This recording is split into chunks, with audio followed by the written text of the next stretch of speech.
안녕하세요. 오늘도 사연 살롱을 찾아주셔서 감사합니다. 저는 30대 여자예요. 관계가 조금은 복잡하다고 할 수 있는 친정 부모님을 두었네요. 제가 초등학생일 때부터 아빠한테는 역마살 같은 게 있었는지 집 밖으로 많이 나들곤 하셨죠. 집에 온전히 붙어 계신 적이 거의 없었고 직업도 한 가지로 정착해서 오래 일을 하지 못하는 분이셨어요. 엄마는 어떻게든 아빠를 옹호하려고 하셨던 분이었고요. 늘 가장의 무게를 지며 일을 하셨던 엄마는 공장을 전전하시다가 지인분의 소개로 반찬 가게에서 일을 시작했어요. 잘 되는 집은 아니었지만 인력이 워낙 적었다 보니까 엄마는 늘 바쁘게 일을 하셨는데 그 고되고 힘든 마음을 기댈 때가 필요하셨었나 봅니다. 그곳에 단골 손님이셨던 어떤 아저씨와 꽤 각별한 관계가 되셨어요. 엄마, 쇼핑백에 여벌 옷은 왜 챙겨가? 혹시 갈아입으려고? 저번에도 몇 번 옷을 가져갔던 것 같은데. 이거 아무것도 아니야. 그냥 혹시나 해서 챙겨가는 거야. 엄마는 그 아저씨와의 관계를 감추려고 하셨지만 제가 결국 눈치채게 되었어요. 제 여동생도 마찬가지였고요. 어느 날 아빠가 집에 오셨을 때 제 여동생이 그만 입을 놀리고 말았습니다. 아빠, 아무래도 내 생각에는 엄마가 좀 의심스러운 것 같아. 그러니까 아빠가 확인하는 게 좋을 것 같은데? 뭐? 그게 무슨 소리냐? 의심스럽다니. 어떻게 의심스럽길래? 화가 나신 아빠가 당장에 엄마와 말다툼을 벌이셨고 엄마는 외롭고 힘든 마음에 친구를 새로 사귄 거라며 진실 아닌 진실을 털어놓으셨어요. 이튿날 아빠가 아예 작정하시곤 짐을 챙겨서 집을 나가셨죠. 엄청 충격적이었죠. 원래도 두문분출하시는 분이었다고는 하지만 이미 가장의 역할을 오래전에 그만두신 분이었어도 어쨌든 아빠였으니까요. 그냥 사라지는 것과 작정하고 집을 아예 나가버리는 건 하늘과 땅 차이였어요. 그래서 여동생은 자기가 말실수를 괜히 했다며 울고불고 후회를 해댔었네요. 결국 저희 부모님께서는 그 일이 도화선이 되어서 이혼을 하셨어요. 저희 자매는 엄마가 그 아저씨와 본격적으로 만나실 거라고 남몰래 예상을 했었으나 의외의 결과가 나왔죠. 오히려 엄마는 그 아저씨와 완전히 정리를 하셨고 이혼의 후유증으로 많이 힘들어 하셨네요. 제 마음도 복잡했었는지 저는 수능을 완전히 망쳤어요. 욕심 같아서는 재수를 하고 싶었으나 상황상 대학 진학을 포기하였죠. 전문대를 나올 바엔 차라리 하루빨리 돈을 벌고 싶었던 것 같아요. 원래는 공장 쪽으로 일을 알아봤었는데 신기하게도 어쩌다 보니까 제가 어느새 제가 제빵을 배우고 있었어요. 각종 자격증도 따면서 저는 제가 제빵에 진심이 되어 있었죠. 여동생은 무난한 4년제 대학에 들어갔지만 이런 곳의 특성이 뭔지 아세요? 대학 간판은 보통이면서 등록금은 콧대 높다는 거예요. 제가 버는 돈은 족족 여동생에게 갔어요. 차라리 벼룩의 간을 빼먹으라는 말이 절로 나왔었네요. 여동생은 저한테 미안해서 대학생이 되었음에도 옷 한 벌, 가방 한 개를 사지 않았어요. 이런 저희를 보면서 엄마는 결단하셨죠. 언제까지 남의 돈이나 벌어주면서 지낼 순 없겠구나.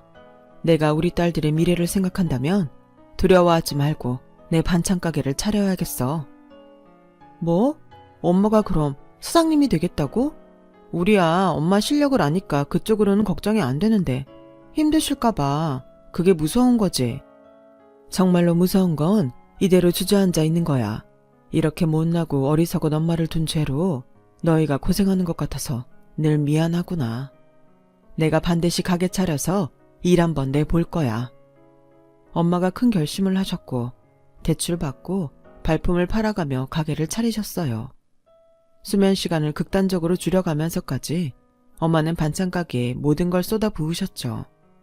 여동생이 틈나는 대로 일손을 거들었고요.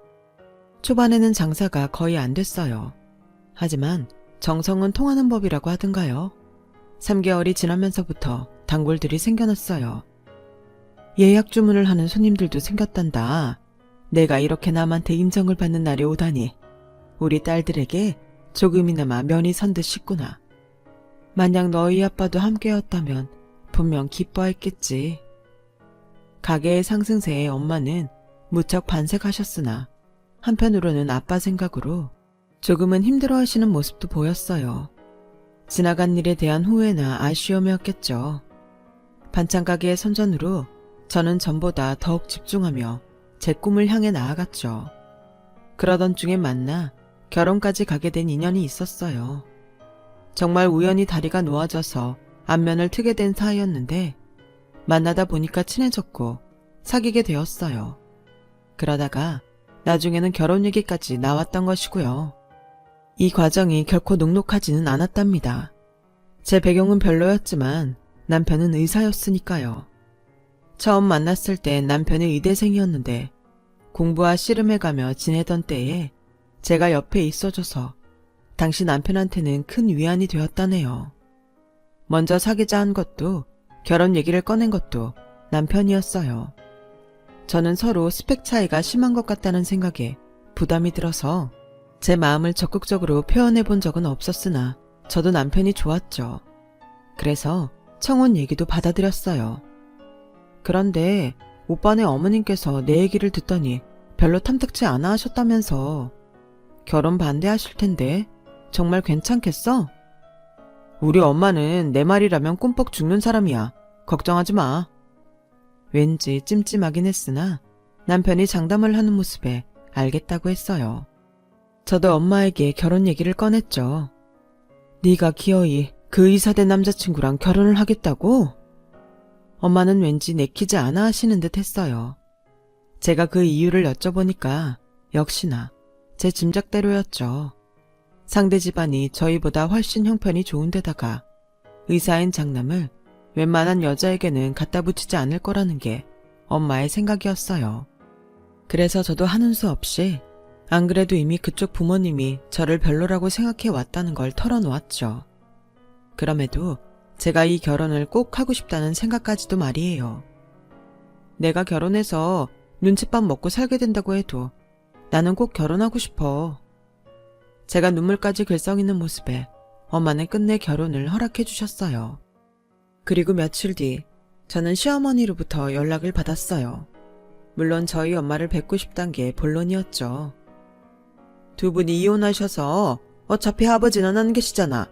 어머니 쪽만 배워야지. 맞는 사실인데 그때 시어머니께서 그렇게 말씀하실 때 왠지 제 마음이 싸했었네요. 저는 엄마를 시어머니와 독대하게 만들 순 없어서 같이 배웠어요. 반찬 가게에 가까운 카페였죠. 그런데 자리가 무르익다 보니까 어느새 두 분만 치열하게 대화를 하셨고 저는 뒷전으로 밀려난 상태가 되었어요. 저희 아들이 하도 결혼하고 싶다고 노래를 불러대니까 저희 남편도 슬슬 마음을 바꾸고는 있는데요. 그렇다고 해서 안심하고 계실까봐 제가 걱정이 돼서 직접 찾아뵙게 됐어요. 저는 하여간에 이 결혼은 결사 반대라고 못을 채차 받고 싶네요. 시어머니께서 그때부터 본론을 꺼내드셨는데 제가 뭐라고 반박하려 하자 옆에서 엄마가 저를 말리셨어요. 눈빛에서 너는 아무 말 않고 가만히 있어라 는 의미가 전달되어 왔죠. 제가 저희 딸애한테서 들은 이야기가 있기 때문에 이 결혼을 진작 반대하고 계신다는 그 입장을 알고는 있습니다만 그 이유를 제가 따로 여쭈어도 될까요? 이 이유를 따로 알려드려야만 아실 수 있나 보죠? 저희 쪽이 너무 손해보는 결혼이니까 그렇죠. 저희 아들은 무려 의사인데 그쪽 따님은 빵이나 만들고 있잖아요. 그것도 고졸 신분으로. 애들이 좋다는데 저희가 설왕설래해봤자 무슨 소용이 있나요? 어엿한 사회인들이고 엄연한 성인들입니다. 자기들 의지대로 결혼할 수 있는 저희 자식들이잖아요. 그 생각을 저희가 먼저 존중해주는 게 옳죠. 이보세요. 저는 말이죠. 고작 고졸 며느리를 보기 위해서 제 아들을 귀한 의사로 키워낸 게 아니에요. 사귀는 것까진 자기들 마음대로 하라 그래요. 하지만 결혼은 아니죠. 저는 딸애가 원하는 길이라면 응원해주고 싶어요. 딸애는 지금 자기 일에 자부심을 가지고 열심히 하는 중이고요. 실력도 있어요. 고졸이라고 섣불리 얕잡아보지 말아주세요.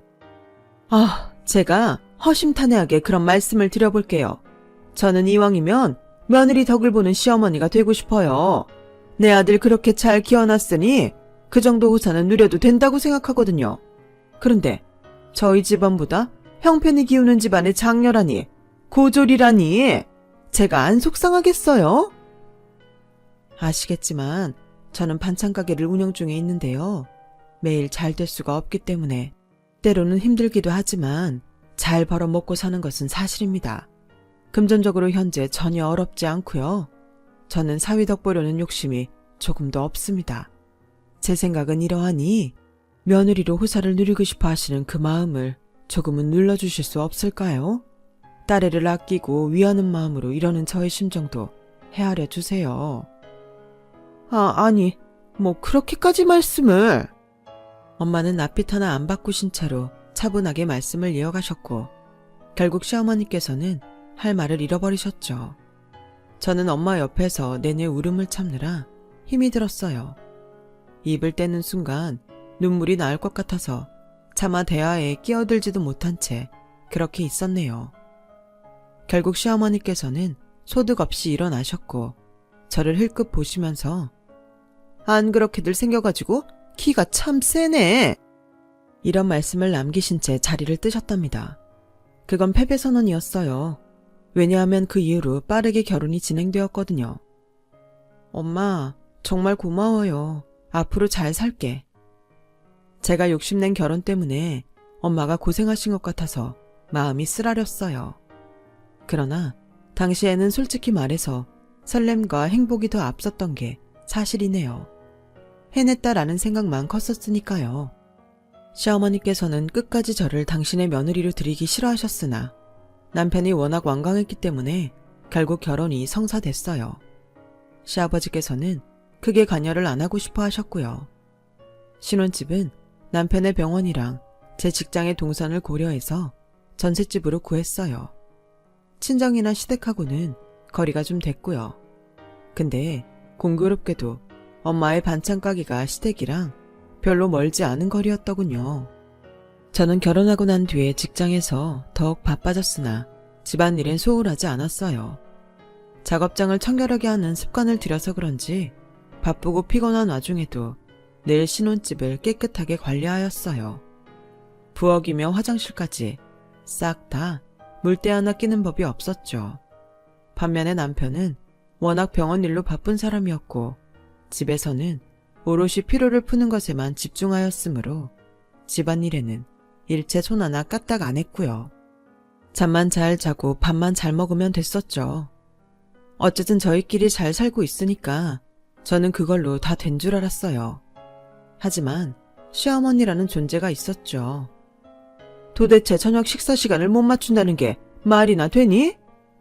어머님, 제가 근무 시간이 현재 고정이 아니라서요. 그리고 내일 같은 경우에는 새벽 일찍 출근을 해야 해서 오늘은 저녁 8시 전에 잘 예정이에요. 얘가 지난번에도 그 핑계 대더니 오늘도 똑같은 소리를 하는구나. 잠깐, 그러면 너는 내 아들 내팽개치고 너 하고 싶은 일 따라서 계속 그렇게 지내고 있었다는 얘기야? 새벽에도 사람 자고 있는데 막 출근 준비하고? 새벽 도중에 나갈 때는 제가 씻는 것도 정말 조심해서 조용히 씻고 출근해요. 충분히 신경 쓰고 있습니다. 말하는 소리 들어보니까 영 못 믿어온데? 너 혹시 내 아들 밥도 매번 안 차려주는 거니? 냉장고에 반찬이 항상 많아요. 저희 친정 엄마께서 반찬 가게를 하시잖아요. 거기서 요즘에는 반찬 받아서 먹는지라 저희 잘 먹고 있습니다.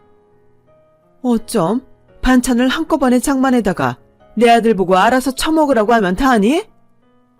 이것 봐라. 내 아들이 잔반 처리반이야. 아니에요, 어머님. 오해하시는 거예요. 지금은 일주일에 1번에서 2번씩 반찬을 받아서 먹고 있어요. 종류별로 다양하고요. 저희 친정엄마가 특별히 신경 써주시는지라 정말 든든하게 잘 먹는 중이에요. 건강식이고요. 제가 구구절절 설명을 해드린 끝에야 시어머니께서는 화를 죽이셨어요. 엄마가 하도 고집을 피우셔서 반찬을 받아먹고 있는 중이었거든요. 남편이 저희 엄마표 반찬들을 너무 좋아하는 바람에 저는 이제 안 받아먹겠다고 엄마한테 말씀을 드릴 수도 없는 노릇이었네요. 특히나 저나 남편이나 바쁜 시기를 그때 보내고 있었는데 직접 요리할 여력이 부족했으니까요. 그 후로 시어머니께서 저한테 엄마의 반찬 가게에 대해서 물어보셨고 저는 성의껏 답변을 해드렸었죠. 그런데 이게 저의 실수였던 거예요. 몇 달 뒤였어요. 병원 동료가 선물로 건강즙을 돌렸다면서 남편이 그걸 시댁에 갖다 드리라고 저한테 시켰어요. 근데 오빠, 저번에도 두부만 챙겨드렸는데? 그래서 무슨 말을 하고 싶은 건데? 나는 그냥 우리 엄마도 있다고. 장모님께서는 반찬 만드시느라 다양한 음식을 맛보시잖아. 건강관리 어련히 알아서 하시겠지. 저는 황당한 의견에 섭섭했죠. 제 친정만 등한시되는 거 느껴왔으니까요. 결혼 후에 느낀 점은 제가 철저히 을이라는 사실이었어요. 아무 말 못하고 결국 시댁에 그 건강즙을 갖다 드리러 간 날에 제가 봐버렸던 거예요. 저희 엄마가 시댁에 계시는 모습을요. 정확히는 시댁 앞이라고 해야겠네요. 아파트 통로 밑에 두 분이 계셨고 막 도착한 저만 그 두 분을 볼 수 있는 각도였어요. 엄마가 왜 저기 계신가 의문이었고 바로 인사를 드리려 했는데 자, 여기 3만 원이에요, 사부인. 반찬값은 잘 챙겨주신다고 그러셨던 거 아닌가요? 그래서 지금 챙겨드리고 있잖아요. 거의 한 달이었으니 3만 원 드리면 적당할 것 같아서요. 제가 지급, 계산, 뭐 이런 것 아주 정확하게 하는 사람입니다. 앞으로 혹시 계속 부탁드려도 될까요? 음식 솜씨는 뭐 그럭저럭 쓸만하신 것 같네요. 도대체 이게 무슨 상황인가 싶었어요. 저희 엄마는 3만 원을 억지로 받아든 채 고개를 떨구고 계셨고 그 앞에 선 시어머니께서는 당당하게 팔짱을 끼신 상태였죠. 한 달 3만 원이요? 그럼 하루에 1,000원으로 계산을 하신 건가요? 제가 하루치 반찬으로 못해도 3팩씩은 넣어드렸는데요. 판매가를 모르시진 않을 거라고 생각해요. 어머, 사부인, 융통성 없게 왜 이러세요? 어차피 가게에 늘 있는 반찬들이잖아요. 제가 어떻게 보면 처리하는 걸 도와드리는 셈인 거죠. 하지만 사돈 사이에 무상으로 이런저런 거 오가는 게 보기 좋을 것 같지는 않아서 제가 3만 원 챙겨드린 거고요. 아, 그제야 상황 정리가 되었어요. 시어머니는 저희 엄마에게 매일 반찬을 요구하셨고 그 대가로 꼴랑 한 달 3만 원을 지불하신 거였죠. 그때 제 시야에 들어온 것은 제가 손에 쥐고 있었던 건강즙 쇼핑백이었어요.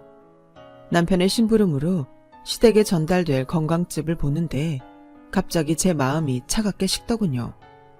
이게 다 뭐하는 짓인가 싶었어요. 이렇게까지 해서 영위해야 할 결혼 생활인가? 그만큼 남편을 사랑하나? 질문에 답을 할 자신이 없더군요. 미칠 것 같았어요. 착잡하게 있던 제 귀에 엄마의 목소리가 다시 들려왔죠. 저한테 퇴근하는 길에 매일 여기 들러서 반찬을 주고 가라 하셨죠. 반찬 종류는 다양하게 부탁한다 하셨고요. 한 달 동안 5만 신경 써가면서 발에 땀나게 움직인 대가가 3만 원. 솔직히 지금 심경이 좀 복잡합니다. 엄마의 말에 제 억장이 무너져 내렸어요. 이런 일들이 있었다니. 복잡한데 그래서 뭐요? 저희 같은 집안에 감히 며느리로 들어온 고졸 딸내미 생각해서라도 사부인께서는 판단 잘 하셔야죠. 아, 그건 그렇고 어제 계란말이는 좀 퍽퍽하더라. 시어머니 깔깔 웃는 소리가 귀에 들려온 순간 저는 싸늘하게 식어버린 가슴으로 모습을 드러냈어요. 작작하시죠, 어머님? 너무 추하시네요. 깜짝이야. 네가 지금 여기 왜 있어? 아, 사부인께서 이거 일부러 의도한 상황이죠? 참나, 얄팍한 수 쓰기는. 어머님, 개소리 마세요. 저는 여기 오고 나서야 엄마가 계시는 걸 알았는데요. 반찬 이야기도 지금 처음 안 거고요. 제 등장에 깜짝 놀라셨던 엄마는 이어진 제 언행에 더욱 기겁하셨죠. 하지만 시어머니보단 안 놀라신 것 같았어요. 저를 보는 시어머니의 안색이 금세 파리해졌으니까요. 너, 니까지게? 나한테 어디 건방지게 말을 그따위로 해대? 머리에 든 것 없고 능력 없는 고졸 주제에 내 잘난 의사 아들 채가니까 아주 기세가 등등한가 보지? 내가 너 이럴 줄 알았지. 근본 하나 없는 못 배운 천한 집안 내가 처음부터 알아봤기에 반대를 했던 건데. 그러게요. 반대를 좀 더 열심히 해주시지. 어머님의 노력이 부족했기 때문에 결국 결혼까지 왔던 거잖아요. 따지고 보면 어머님의 탓이 크네요. 너 아주 미쳤구나. 앞으로 내가 시집살이로 목이 졸려봐야 정신을 차리겠니? 어디 감히 시어머니한테 며느리가? 너 당장 무릎 꿇어. 제가 왜요? 나 이제 그쪽 며느리 안 할 건데? 그쪽은 이제 내 시어머니 아니야. 반찬값도 내기 싫어서 구질구질하게 구는 볼성사 나온 아줌마일 뿐이지. 뭐? 그쪽? 아줌마? 아이고야. 시어머니, 아니 아줌마는 뒷목을 잡고 쓰러지는 신용을 하였고 저는 어리 빠져있는 엄마를 잡아 끌었어요. 엄마, 우리는 이만 가자. 저 아줌마가 쓰러지든지 말든지 알아서 하게 놔두고.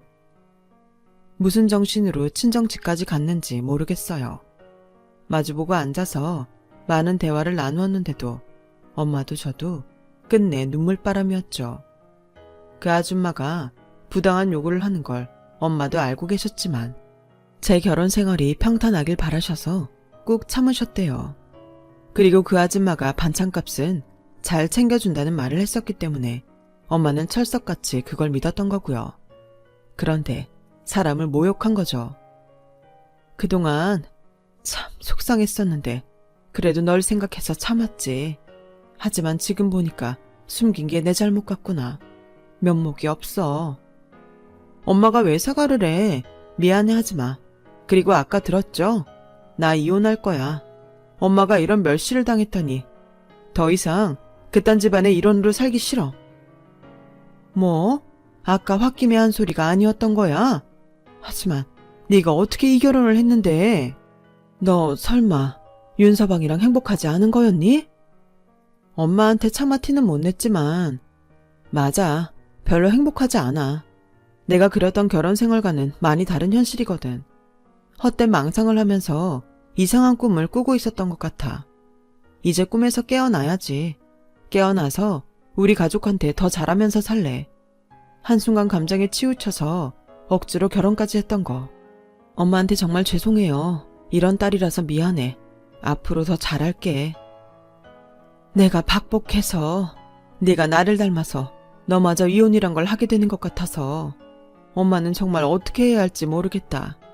하지만 네가 진정한 행복을 찾아서 너를 위한 선택을 내렸으면 해. 그간 소가리를 해오신 엄마한테 이루 말할 수 없을 정도로 죄스러웠어요. 저는 남편한테 이혼 선언을 했죠. 너 정말 웃긴다. 네가 뭔데 나한테 먼저 이혼을 하자고 그러는 거야? 그런 말은 해도 내가 하는 거야. 오빠는 역시 나를 자기 비위 맞춰주는 편한 사람 정도로만 보고 있었나 보네. 이런 순간에도 그딴 헛소리나 하는 걸 보면 말이야. 잔말 말고 이혼하자. 나에 비해서 오빠가 더 잃을 거 많은 사람인 거 알지? 괜히 이상한 소문나는 꼴 보고 싶지 않으면 순순히 이혼하자고. 남편이 분개하였지만 오히려 그 자존심 때문에 원활한 이혼이 가능했던 것 같아요. 제가 고분고분하고 성실해서 마음에 들었건만 정말 실망이라나 뭐라나. 남편은 그런 어이없는 마지막 말을 남긴 채 저와 갈라섰어요.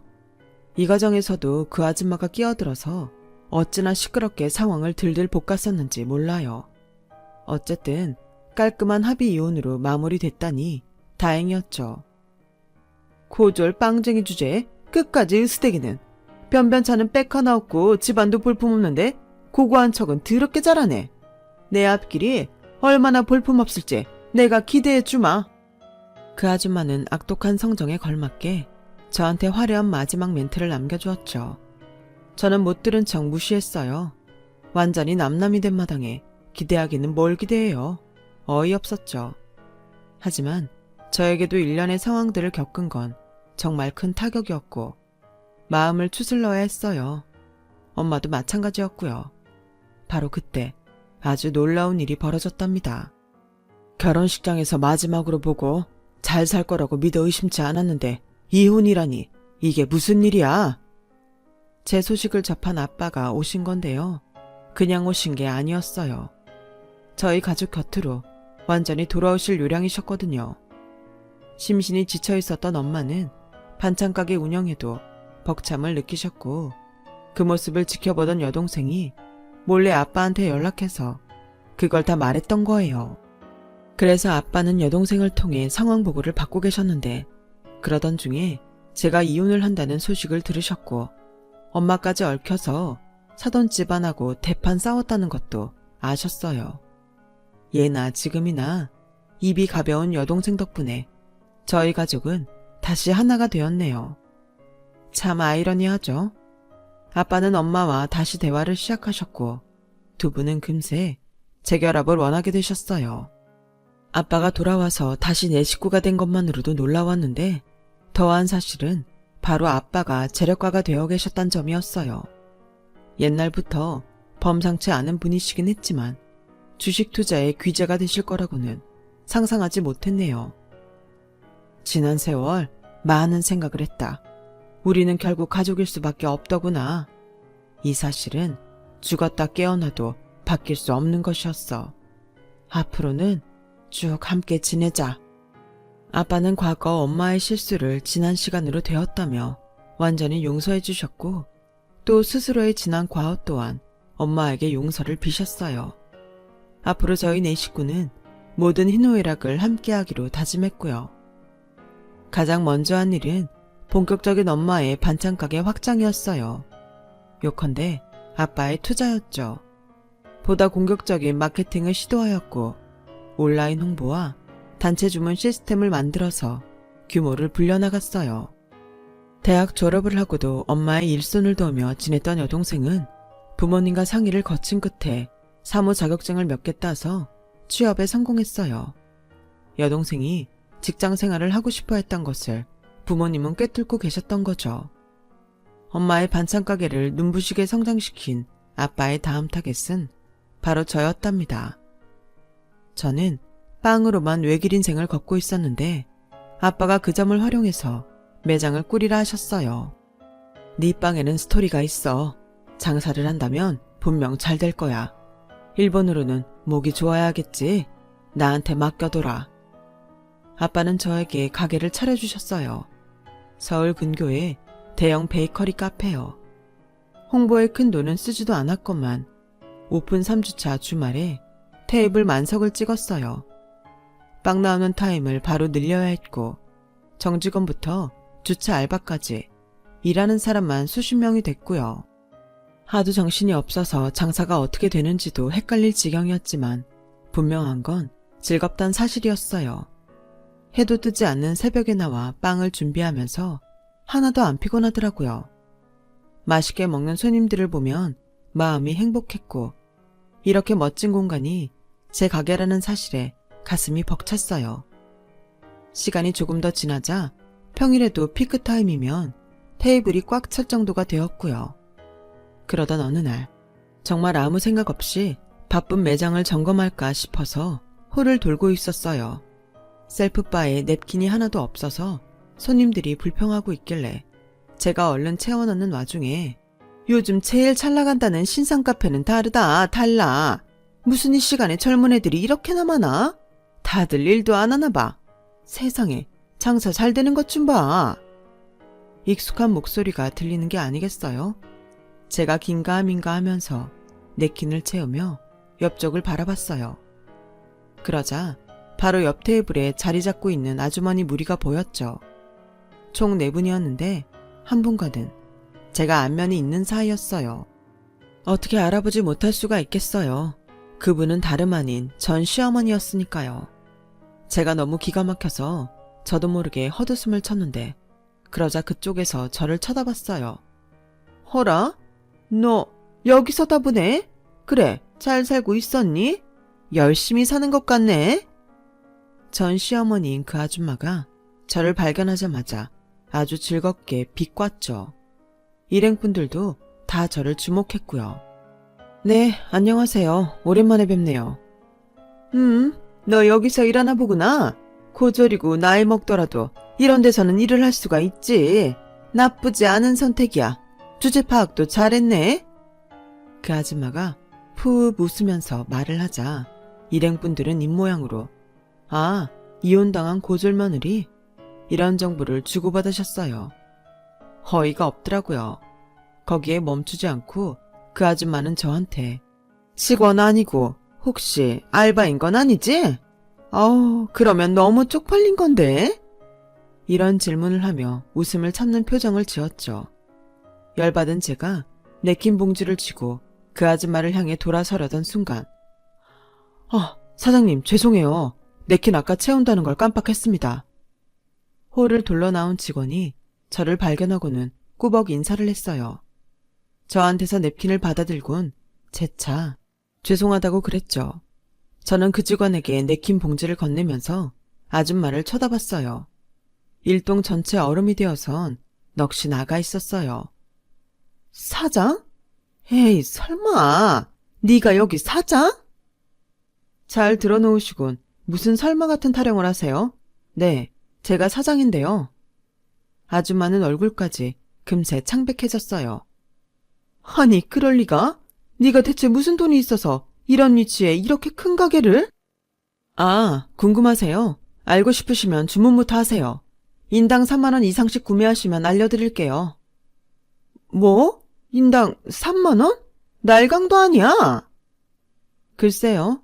한 달 반찬값을 3만 원으로 퉁치는 정신나간 무례배도 있는데 저 정도면 준수하죠. 안 그래요, 아줌마? 제 말이 끝나자 아줌마는 화딱지가 난 얼굴로 자리에서 일어났고 그 즉시 현기증이 왔는지 휘청거렸어요. 깜짝 놀란 일행분들이 그 아줌마를 부축하면서도 자기들끼리 반찬값 3만 원?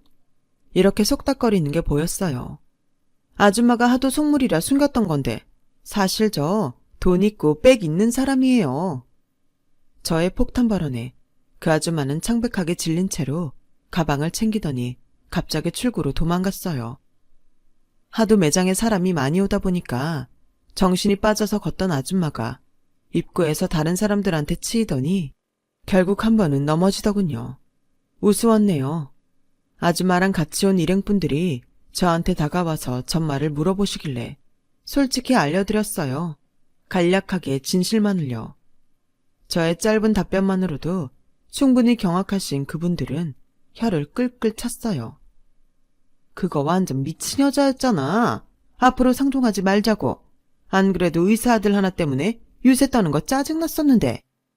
그 의사 아들도 알고 보니까 병원에서 적응 못해서 이리저리 떠돈다더라. 다들 붕괴하시는 걸 보고 그 아줌마의 인망이 좋지 않다는 걸 알 수 있었네요. 어찌 보면 당연했죠. 충격적인 패배감에 하얗게 질려서 도망가던 그 아줌마를 떠올리면 두고두고 통쾌했어요. 제가 그 이야기를 해주니까 저희 가족들도 신이 나 있고요. 이래서 사람 앞날 어떻게 될 줄 모르는 거고 길고 짧은 건 대봐야 안다고 하는 것 같네요. 저는 지금 남부럴 것 하나 없는 생활 중이에요. 매장도 여전히 순항 중이고요. 제 이야기를 들어주신 분들의 인생에도 통쾌한 한 방이 있으시길 바랄게요. 여러분, 사연 댓글에 응원과 현명한 조언 부탁드려요. 좋아요와 구독은 저에게 큰 힘이 됩니다. 오늘도 좋은 일 가득하세요.